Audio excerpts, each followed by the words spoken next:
All right, let's get started back up again. Try to, Make it two, you specify, make it two. All the vegetables. Keep it simple. I'm a sub roll. try to stay ahead of the curve here if we can. Sorry, didn't mean to elbow you. All right, so our second lesson of this module is dealing with building construction classification. I had mentioned earlier, the important things. Second item on my list of answering any questions from code officials, fire chiefs, building owners, architects, engineers. First, what do we have for an occupancy, right? What is our occupancy? What are we dealing with by definition? And then second, how is the building constructed? And the construction type of the building is super, super important for us because then it leads us down different paths. So we'll talk about the classification in the codes. We'll talk about the fire ratings and the construction of the building. And then we're gonna talk about how to use the life safety code with specific occupancies. This is starting to get into the meat and potatoes of using the book and going down the various paths to get to where we need to be.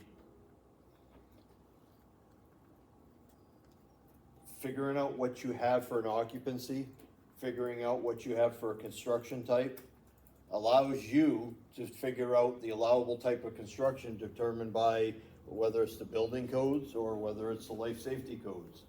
It's super important because not every construction type can be used for a specific occupancy, or you're limited by the occupancy and the construction type on number of floors that you can have. Okay, so we can't just have a 15-story wood frame building for, an assembly occupancy or a healthcare occupancy or a daycare occupancy. Or you may have to have, if you do have that kind of a situation, you may have to have other fire protection features in place. So they're the starting points. My checklist that I provide all of my staff when they first start, first thing, what kind of occupancy do we have? Figure that out. What kind of construction type do we have? And then how many stories are there? From there, we're gonna go, once we get the construction type, table 1.6 in every occupancy chapter that is applicable is gonna tell us whether they can or cannot do what they're trying to do. We'll practice that. We'll go down through, do a few things. And then rating of separation determined by use and applicable code requirements. May have to have specific ratings, specific separations. Do we want to have a daycare right next to a fireworks store? If we do, what's our rated separation requirements? We want to protect the kiddos in the daycare from anything that could happen at the fireworks store. Okay, so for those of you that are in the building code world, table 508.4, just separation requirements. For us in NFPA, table 6114.41, either A or B. Those tables are very, very important. I will tell you to highlight those tables in your book. Okay, that is a tab. I brought my other book back, but that is a tab that I can just go like this and open right up to every single time, because it's important to have that tab in place. It's important to know that. So NFPA 220, it's not part of this code set that we're dealing with for the fire inspector class, but it's important to know NFPA 220. It's important to be able to find it and reference it. There are tables within both NFPA 1 and 101 that reference the NFPA 220. NFPA 220 is a standard all on its own, it's standalone. But it defines types of building construction based on the combustibility, fire resistance rating of a building and structural elements. If we have a steel building, masonry buildings, those are all non-combustible type buildings. If we have wood, brick, masonry, A combination of wood, brick masonry, and stick built, those are combustible type construction. So NFPA 220, if you were to take the plans examiner certification, NFPA 220 is a standard that is part of your code set. So you're gonna use NFPA 1, 101, 220, and a couple others. But 220 does not include anything relative to firewalls. Firewalls is NFPA 221. Okay? Doesn't include most non-bearing exterior walls. If you have an exterior wall that is non-load bearing, in a case, a lot of cases where you'll see, I won't go down that rabbit hole, but it doesn't include most non-bearing interior partitions. If that interior partition right there, that wall, is not supporting any of the structure, if it's just there to be a wall, that is non-bearing. These are bearing walls because they're bearing the weight of the roof. Okay, that is a bearing structure wall. You may have an interior wall for maybe a bathroom. Okay, that's just a partition. It's not a bearing wall, it's not load bearing.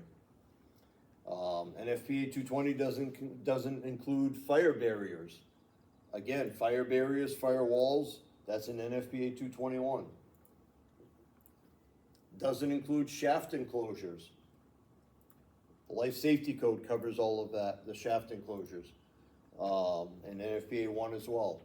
Doesn't include opening in walls, partition floors, and roofs. So it's 100% based on the construction only, the supporting structure of the construction. So here is one, and I know this one is in the definitions, fire resistance rating. Okay, if you find this in your definitions, super important to highlight fire resistant ratings. Super important to know how to find it. Use your index. Use your index and find fire resistance rating. It'll tell you where to go in chapter 3, definitions. And it's the time in minutes or hours that materials or assemblies have withstood fire exposure as established in accordance with test procedures of ASTM E119, standard test for methods for fire of burning, building construction and materials, or ANSI UL 263, standard for fire tests of building construction and materials. Now, if you see ANSI UL 263, standard for fire test of building construction and materials, or you see standard test methods for fire, ASTM E119, where do you go to look that stuff up? You know, if they're telling you that you need to have this in accordance with NFPA 101 or NFPA 1, for this part we're utilizing NFPA 101, where would I go to find out what edition of these items they need to meet? Where would I go in the code book?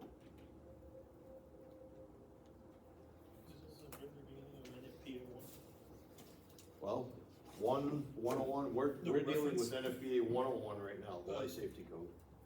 It's the reference section. Reference section. Where's our reference publications? Chapter 2.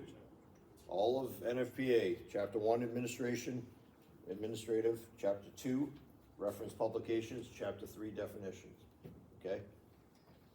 So, as an example for a test question, you may find, what does ANSI UL 263 stand for? And it'll give you 4 different choices, multiple choices. If you use your chapter 2 and go looking, it's in alphabetical order, you look for ANSI UL 263 or ASTM E119. Go look for it, and that'll tell you the code set, the edition, and it'll tell you what it stands for.